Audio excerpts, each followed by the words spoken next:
Hello everyone and welcome once again to The Crash. My name is Zeramus and I'm doing a little bit of a first time thing. I'm actually doing a prep day recording here for this war that we're currently in.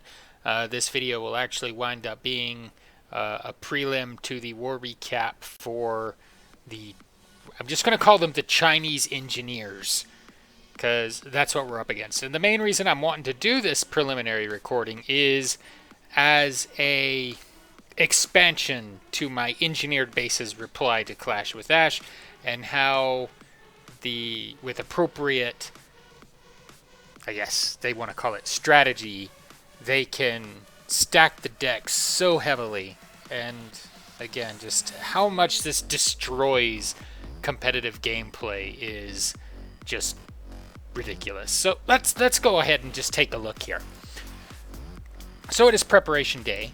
And as you can see from our cool little lineup here, it's a 40 versus 40 war. We wanted to have a fun war here.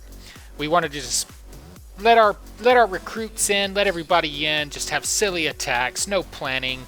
You know, we're always serious about our wars. Let's have a little bit of fun with it. So as you can see, we have our top 3 Town Hall 10s. War and Peace is the only one of our clan that has 40/40 heroes. So bear that in mind. Phantom Menace and Frank Drebin do not have max heroes yet. And then we're into some Town Hall 9s. And you know, this is the typical way that you'd see a clan. Okay, there's Town Hall 9s and Town Hall 9s. And you know, down here in the lower Town Hall 9 numbers, you're going to start running into 8.5 bases and things like that. Like I'm an 8.5 base. There I am. I'm in the war. Hey. So going down, still 9s. These are like our brand new Town Hall 9s. And oh look, there's some 8s. So now we're down to the 8s. There's some more 8s. And then you come over and you got a couple of 7s at the bottom. So if you go on a straight line up from our base, it's 7s, then 8s, then 9s. Then at the very top of our roster is our top 3 Town Hall 10s. Let's take a look at the opposing side, shall we? Oh look, they have 2 Town Hall 11s. Okay, so, and I mean, these aren't shisty little Town Hall 11s with no defenses. No, they have level 14 cannons, which are max Town Hall 11. Look at all these level 14 cannons. There's another one there. I think there's another one down here. They have level 4 Expo. There's another level 4 Expo, another level 4 Expo, level 4 Expo. There's a level 2 Eagle Artillery. There's their 40/40/20 heroes. There's their level 4 Inferno Tower, another level 4 Inferno Tower, some level 9 Wizard Towers. You know, this is a pretty well developed Town Hall 11. And our 10s are probably not going to be able to 3-star this base because of the high level defenses that we're dealing with. So what about their number 2? Their number 2 has to be weak, right? Let's take a look at their number 2. Nope. 40/40/20 heroes. Again, there's your level 2 Eagle Artillery is there. There's a level 4 Inferno Tower. He only has one level 3 Inferno Tower. Ha, so weak. Here's a level 4 Expo, another level 4 Expo, another level 4 Expo, level 4 Expo. They've got a couple of these level 14 Archer Towers here. There's a level 14 Cannon. I think there's another level 14 cannon up here. There's one. You know, so, yeah. This is a legitimate Town Hall 11 that's going to be hard for us. I forgot to take a look at the troop levels. Oh, look. Pretty well maxed everything, minus, a clone spell, a giant, and a baby dragon? And a skeleton spell that's completely useless anyway? Here, let's go back to number 1 real quick, and we'll take a look here. Oh, look! There you go again. Pretty much max everything. Needs a level on the Lava Hounds, and I don't know why he's bothering to upgrade his skeleton spell, but, you know, more power to him. It's not like he doesn't lacking for attack power or anything. So their number 3 base. So those 2 bases are taking out our top frickin' Town Hall 10s, right? Well, it's a Town Hall 10. He has level 30 Queen, level 30 King. So you're looking more like a Town Hall 9.5 kind of base here. You've got 2 army camps upgraded, 2 non-upgraded. You've got your level 30. So this guy's probably a Town Hall 9 that just advanced to Town Hall 10, has upgraded a couple of army camps and got his king a level, and maybe that's about it. And you look at the troop levels, you know, Town Hall 9 kind of levels, you know. Their bowlers are level 2, they've got miners unlocked, not really sitting with a whole bunch of max troops, but this is a Town Hall 10 that does have 230 camp space, probably going to be able to take out some 9s with it pretty easily.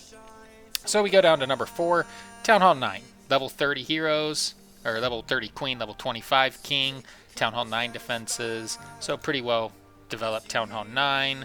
Then you have another Town Hall 9 with the level 25 king, a level 20, it looks like a 28 archer queen. Here. Yeah, level 28 archer queen. And yeah, Town Hall 9 defenses, kind of, right? So I'm just going to kind of go back to the war map here, and we're just going to kind of scroll down a little bit. Look, there's 9s, 9s, 9s. Oh, look, their number 11 is a Town Hall 10. Well, let's take a look. Oh, look, max camps. What about this spell factory here? Oh, look, that's level 5, so they're going to have an extra spell. What about their hero levels? A level 12 queen, or level 12 king, level 25 queen. What about their troop levels? So, max Valks, you know, Town Hall 9 golems, hogs, you know, so pretty decent troop, but again, you've got the 240 camp space and the extra spell. So, you know, Town Hall 9, they're going to be able to beat Town Hall 9s. So go back to the war map here. Scroll down. There's some Town Hall 9, some Town Hall 9, 9. Oh, look, another Town Hall 10 at number 17. Look at this guy. 40-40 heroes, max walls with Town Hall 8 defenses. So this guy has maxed out walls and max heroes with Town Hall 8 defenses, and look at the troops. Max golems, max valks, max hogs, max wizards. All the spells are pretty much maxed out. You know, yeah. Got the clone spell, so you know he's sitting on a level 5 spell factory, so extra spells, right? There, yeah. So, okay. So there's you another one of those bases, and then we're just going to kind of come down. Oh, look, number 19, another Town Hall 10. You know, there's your 240 camps, right? Your maxed out camps are all there. Now, where's the spell factory? See if I can find a spell factory in this cluster of buildings here. Yep, there it is. Level 5. Level 5 spell factory. Okay, what about the troops? Oh, max golems, max valks, max hogs. Level 21 king, level 30 archer queen. Right? This is their number 19. What's our number 19? I'm not even done yet. That's the scary part about this. That's number 19. Look at number 20. Look at number 21. Going down. Let's see. Run into some town hall. Oh, look at number 33. How about number 35? Like, this is exactly the kind of shenanigans that I'm talking about that destroys fair play. Now, 37 is a joke. Like, this guy's just rushed. He's not an engineered anything. He's just a rushed base. He's got, like, yeah, look at these troops. Pretty well garbage. And his spell factory's only level 4. So, level 3 king, level 3 archer queen. Pretty just rushed, not really engineered. And some of these other bases, too, are kind of jokes in their own right. I think 33 doesn't really have level 4 queen, level 6. So this guy's pretty much just a rushed base, too, right? He's got level 5 dragons. He'll definitely be able to pose a threat to some Town Hall 8s with those, because he does have nearly maxed army camps. So, you know, yeah. I've been talking for 10 minutes almost. My Bandicam is going to cut out on me. But that's exactly what I'm talking about with engineered bases. You've got a whole mess of Town Hall 10s over there. And their 11s are going to be able to take out all of our 10s at the top. And then all of these little engineered 10s that they have staggered throughout their entire lineup are going to be able to take out all of our 9s. And then all of their 9s are going to be able to take out all of our 8.5s. And then they're going to have other 9s to deal with our 8s. And it doesn't matter that their bottom end of their roster here is these little Town Hall 5s with like very little defenses. Like, sure, we're going to be able to train wreck all of these guys, but we're not going to be able to train wreck their Town Hall 11s. And that's what it's going to come down to. is the fact that we cannot 3-star these two, but they can 3-star our guys. So we'll see how this war goes, and I'll probably rant a little bit more about this later. And welcome back to the crash, and this is pretty much the result that we had foreseen.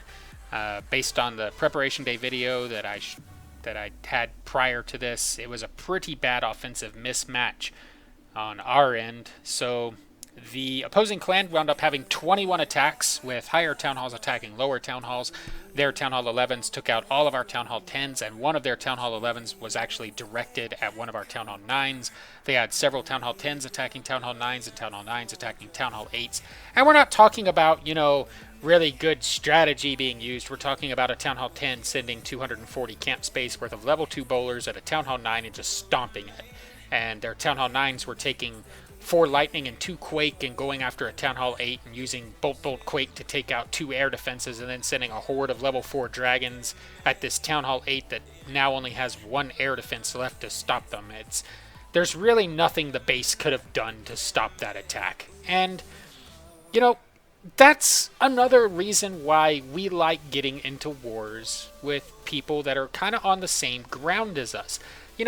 When it comes down to something like that, if a Town Hall 9 attacks your Town Hall 9 base and employs a strategy and gets a 3-star, at least then you could look at the replay and say, hey man, this guy used this strategy and it completely wrecked my base. I need to... What went wrong here? What went wrong with my base defense? Oh, there's a weakness in my design. I can fix that. And then you can modify your base and try and make it stronger against these attacks. When a Town Hall 9 attacks a Town Hall 8 and takes out 2 air defenses with lightnings and quakes and then sends a whole bunch of dragons and there's only 1 air defense to stop it, there's no way that the designer of that base can do anything to improve the base to stop that kind of an attack. So he doesn't really learn anything. He just gets to watch his base get flattened. So, yeah. I don't want to take anything away from this other clan, however, they did have several of their Town Hall 9s attacking our Town Hall 9s with really good, effective attacks, and it's always good to see really strategic attacks for the reasons I just kind of harped upon there. So, hats off to the guys that actually employed some great strategy. I kind of wish it wasn't soured by the fact that there were so many engineered bases in that war. It was just bad. So, I'm not going to do a traditional recap the way I normally do it, where I grab a few of the replays from our side and do commentary and try and explain what the attacker is doing during the attack. Instead, what I'm going to do here is I'm going to take a comprehensive look at engineered bases. Now, I'm not trying to go on a witch hunt and go after all the people who use engineered clans and call them names and stuff like that. I'm not trying to do anything like that. What we're going to do is we're going to talk about the strategy involved with engineered bases. We're going to talk about why people hate them so much and why the people who use them feel that they're justified in doing so. We're going to talk about the ethics involved in it. We're going to talk about the impact that it has on the game. We're going to talk about 0.5 bases as well. We're going to talk about some potential fixes that could be employed in order to stop these kind of matchups from happening. I don't know whether Supercell is aware that things can get as bad as they can get, but we did receive a response from Supercell to an extent that kind of points out their stance on engineered bases. So we're also going to take a look at that. So this is going to be a fairly long episode. It should be very informative and insightful. I hope you can stick with me to the end, because we're going to try and cover everything that you've ever wanted to know about the controversy surrounding engineered bases and really kind of shed some light on the whole issue. So yeah, let's get into these replays. Alright, so first let's talk about strategy. Are engineered bases a legitimate strategy? Yes, they are. So the ultimate goal of an engineered base and the people who use them is to create a gross war mismatch. That's what they're trying to achieve. They're trying to create a very powerful offensive advantage when going into war that is going to give them an edge in order to be able to win. Now, a lot of the times you don't really see engineered clans that are quite as bad as the ones that I showcased here, where they had 9 Town Hall 10s and 2 Town Hall 11s, and we only had 3 10s and some 9s and some 8s and some 7s. Now, the way they were able to actually create that matchup was by putting those Town Hall 5s down at the bottom of their roster. Very little defense or no defenses, and very little offensive power on a Town Hall 5 as well. So it brings their average of their whole clan down so that they can match up against other clans that do not have the capacity to withstand them. And I wanted to take a look at their war log and bring it up and see how many perfect wars they've actually achieved, but they've made it private, so I can't look at it. So I don't really have anything to show for that. So the question of whether it's a legitimate strategy, yeah. There's nothing in the rules saying that they can't do this. There's absolutely nothing saying they can't design their base this way. So why is it so hated? Well, I like to compare it similar to spawn camping in a first-person shooter. You know, you position yourself at the point where the guy's going to respawn into the game, and he takes 2 steps into the match, and you shoot him in the back of the head, and he never really has a chance to get anywhere or do anything. And, you know, calling back to the red versus blue, you know, they're like, you dirty camper, it's a legitimate strategy. You know, yeah. And one of my commenters when I brought this up said, you know, well, you got outplayed because your team didn't realize that the opposing team was setting up this spawn camping strategy and do anything about it. But you can't really use that comparison with Clash of Clans because you don't have an opportunity to react to somebody building engineered clans to use against you. You get thrown into the war matchup and you're stuck with whatever you got for 47 hours, and if they just happen to absurdly outmatch you, then you're just absurdly outmatched and there's nothing you can do about it. You can't, well, unless you spend a vast amount of money to spontaneously increase your bases on your side to be able to compare to theirs, there's really nothing you can do about it. So there's no opt-out, which changes it. You can't just say, oh no, I don't want to go up against this clan, that's a horrible matchup for us. And I'm not talking about in terms of looking for a clan that you can overpower yourself, but you know, just looking for something that's more even ground. Because like I said, there's benefit to going up against people that are on even ground, because if they attack you and get 3 stars, then you can see perhaps where there's holes in your base design that allow for people to use strategies, and you can improve your base design from doing it. That's kind of one of the benefits of fair play. And you know, we want to bring it back to kind of playing to win versus playing fair. Playing to win is you don't impose any rules upon yourself. You don't create fair play rules for yourself to govern your own terms. You say, there's no rule against this, I can exploit it, I'm going to use it, and I'm going to win. You know, winning is the only thing that matters. Not, yeah, that's it. Just winning. You know, and I say that there's a difference, because the strategy behind engineered clans is to strategically manipulate the system in order to create lopsided matchups, and the fair play clans try to use strategic attacks that exploit weaknesses in the opposing base design in order to bring down the base. Now, what is the difference between these two things, between strategically manipulating the system like an engineered clan does and using strategic attacks to exploit weaknesses in a base? It's ethics. You know, it all comes down to, should you do something just because you can? And back to the can't beat 'em, join 'em thing. You know, no, you shouldn't always do something just because you can. And why? Well, this has a really negative impact on war. It's a really sour feeling to hit your war matchup and you're looking to get into a war and you're going to have a great war and you're looking forward to it because we like to go to war. And then you get thrown into a matchup where you have little or no chance whatsoever of being able to compete. And it just feels dirty, and you're just stuck there for 47 hours going, man, I hate this. Why do we have to get these damn engineered clans all the time? This past engineered clan that just beat us here that I'm talking about handed us our second loss. The other loss that we had was against another engineered clan. So, you know, legitimate clans, we do fairly well. When we get grossly outmatched, we lose. It's hard to really be positive in these kind of situations. So why do we self-impose the fair play rule that we have? We do employ the 0.5 system. We'll get into that later. But why do we make it so that we don't have any engineered bases? Because of the negative feeling. When you get thrown into one of these matchups, you just feel like, oh man, there's nothing we can do. It's hopeless, blah. And we know how that feels because we're on the receiving end of it so many times. And we don't want to do that to the other players because it feels terrible. It makes you want to quit playing the damn game because it's just like, why bother? Everybody's going to do this engineered clans and we're going to go into war and we're never going to be able to win, so screw it. What's the point of even bothering? We don't want to make other people feel that way. So we have these self-imposed fair play rules where we will only develop a base so far before we start taking up the defenses as well.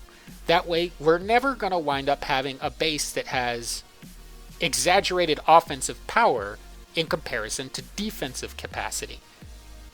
We want fair matchups. We want the other team to feel like they have a chance because we can actually see any holes in our base design, like I was saying, and because it encourages them to play, and we get to see who is more skilled gets to win, right? So, what about the 0.5 bases? Are those the same thing? Yeah, they are kind of engineered bases. Now, let's talk about what Red Rhinos uses engineered, well, I almost say engineered bases, but we'll say the 0.5 bases. What are they used for? They are to ease people into attacking at their new town hall level, because strategies change drastically going from one town hall level to another. So, you want to develop your base's offense first. And the reason behind it is because you don't want to develop your defenses and wind up causing a defensive mismatch where the opposing bases have higher defense than your Town Hall 9 can handle. We don't encourage our Town Hall 9s that are just brand new Town Hall 9s, our 8.5s, to go attack all the 8s. We rely on our Town Hall 8s to finish off all the Town Hall 8s on the other side, and then we use our Town Hall 9s against Town Hall 9s. So, if it comes down to it, and our 8s can't finish off all the other 8s, then yeah, we'll have one of our Town Hall 8.5s go after an 8 to kind of finish cleaning up the base. But that's not ideal. We don't usually use that unless it's absolutely necessary. So is it the same thing? Yeah, it is kind of a way of engineering the base. It's not as extreme though. It's not. So, if a base if a clan on the opposing side has a whole bunch of 0.5 bases, you never really feel like you're horribly outmatched like you can be with some of these more extreme cases of engineered bases. So, what are possible fixes to engineered bases and how to make it so that it's not so bad? Well, one is to give an opt-out for the matchup.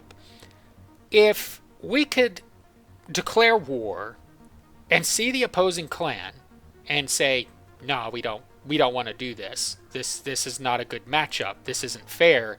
And we could hit no and go search for another clan, then that'd be great. And then if we find a clan that we wanted to go to war with, we could hit, okay, yeah, we're in. But then the other clan has to actually hit that, yeah, we're in too. Because if they think that they're horribly outmatched, they're going to skip you again, right? And it gives both clans an option to look at the lineup and see that it is relatively even on both sides, and then they can say, hit a little green check mark and say, yeah, we're in, and then the war officially begins, and, give them a couple hours maybe after war is declared to take a look and decide whether or not you want to proceed on with that war. The other fix that has been mentioned is a lot of people seem to support it, and that is to bring war weight to the town hall. We're talking, if you upgrade your town hall from 9 to 10, then your base will automatically carry the weight of a max town hall 9. by virtue of being a Town Hall 10, which means that when your war weight is determined, you're classified as the maximum offensive and defensive power of a Town Hall 9. Now, you're a 10 and you're being stacked up to as a 9, so it kind of brings a 0.5. It forces the Town Hall 11s with Town Hall 6 defenses or whatever to be weighed as a Town Hall 10 at the bare minimum, so that when they get into war, they're not Town Hall 11 sitting at the bottom of the roster, waiting to prey on the number 1 and the number 2s of the clan that you're in. So, another fix to the possible problem is arranged wars. Hashtag give us arranged wars. Because if we had that option, then we know we're never going to get matched up against an engineered clan, because we have the power to say we're going to go to war with this clan because we want to war with that clan because we're social networking and whatnot, and they've challenged us. They've thrown down the gauntlet, and we're going to get involved in a war because it should be a really good and fun war with two opposing forces of equal strength hammering at each other and determining who's going to come out victorious. So give us arranged wars. That'll solve a whole lot of this negative atmosphere that's going on in regards to these engineered clans. So, there's your fixes. Now, what is Supercell's stance?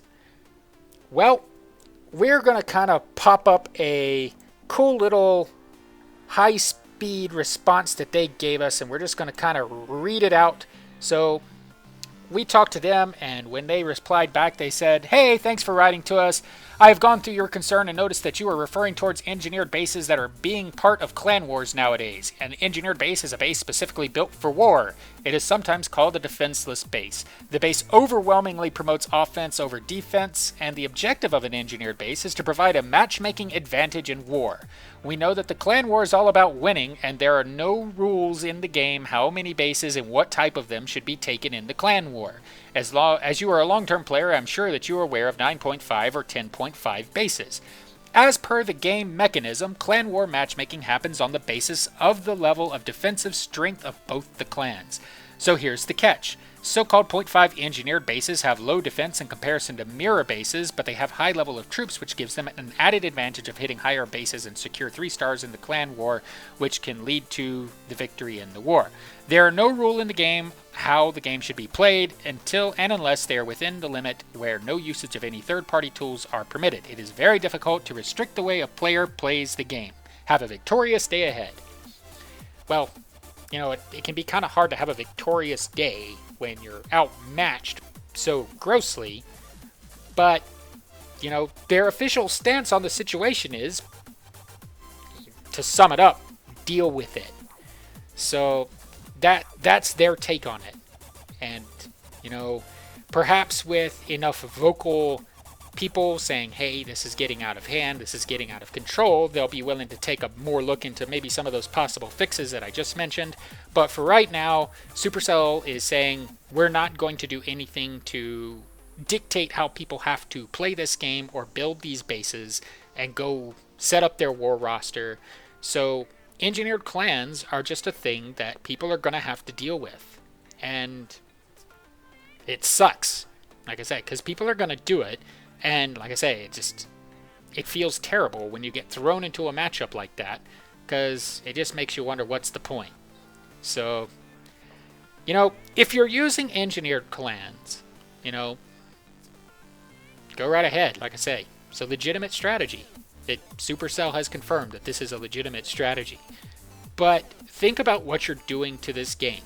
If you love Clash of Clans and you like to play it, don't help destroy it. Because that's what happens. People get matched up into these, and we went out of an engineered clan war into another engineered clan war. We just got done getting hit by a perfect war, and the clan that we're matched up with now is another engineered clan. Now this one is nowhere near as bad as the one that we just had, and we have a really legitimate shot at a victory, but the fact of the matter is, it's yet another engineered clan. They're out there, and we get hit with them about 20% of the time. It's pretty crazy. And the more that this propagates, the more people that are trying to actually play this game on equal balance terms are just going to lose interest. And then they're going to leave. And then, things are just going to kind of keep rolling downhill. Like Galadon. He's not interested in playing in Clan Wars. I don't know what his take on engineered bases. He seems to be kind of against it. Ash replied to me. He seems to be kind of against it, but he does understand the logic behind engineered clans and the reasons for it. And the one he went to, he's like, well, this isn't too bad engineered, but it can get pretty crazy with the mismatches. It really can. So eventually people are just going to stop wanting to play, and that's when Clash of Clans is just going to start deteriorating and deteriorating and deteriorating. And if you enjoy playing the game, don't try to break it. And that's what engineered clans do. And that's part of the reason why they're so reviled. They try to break the game. They're manipulating the system, trying to create mismatches. They're deliberately trying to create mismatches. They're not trying to give themselves a tiny little advantage in war, like a 0.5 base offers. They're trying to give themselves a gross advantage in war, wherein there's very little chance that they can be defeated, and kind of the worst thing that they're ever going to look at is maybe a draw. So that's kind of the summary, I think, in terms of engineered bases. Now, I've tried to look at this very objectively. I really do. I try. Now, I want people to understand that the reason why I'm against engineered clans is because I love this game. And I don't like having been up against it. I know how it makes people feel, and I don't want other people to have to feel that. That's why we don't use engineered bases. So, if you're using an engineered base and you don't really give a damn about what people think, then, hope I don't have to run into you in war, because it's just going to suck for me. But that's the fact that we have to live with for now, right? So at least try to look at it from a standpoint, if you're using engineered bases, on what kind of impact you're having on this game. If you don't want to, then you just carry on doing what you're doing, and we'll just have to deal with it as you go. We catch you in turn, right? So, I think I've covered everything. I think. If there's anything that I haven't covered, please leave me a comment. I do read my comments. I've been trying to reply to them. So if you have anything you want to ask me, or anything that I might have skipped over and not caught, or maybe a point that I made that you have a question about, or maybe like I said, maybe I missed something, leave me a comment, let me know, and I'll take a look at it, and then I can reply and whatnot. So if you're still with me, I want to thank you for watching me all the way to the end of this video. I know it was kind of long. I kind of warned you it was going to be, but there was a lot of stuff that I wanted to get covered. So, yeah. If you want to receive content on whenever I upload any new videos, you can follow me on Twitter. The link is in the description. And if you haven't subscribed to my channel yet, well, why not? Subscribe to my channel. I know that I cover a lot of war recaps, and we're going to kind of get into why war recaps can be a good thing to look at on the next video. So hopefully you'll take a look at that, and maybe you'll start watching some recaps, because they can really be beneficial to you as well. So subscribe to my channel if you haven't already, and yeah, if you want to support this channel and help it grow, there is an annotation in the video right now that you can click if you want to, and go do that. So with all that having been said, wow, just a long video, eh? Well, that's going to do it for this episode of The Crash. My name is Zeramus, and I look forward to seeing you all next time.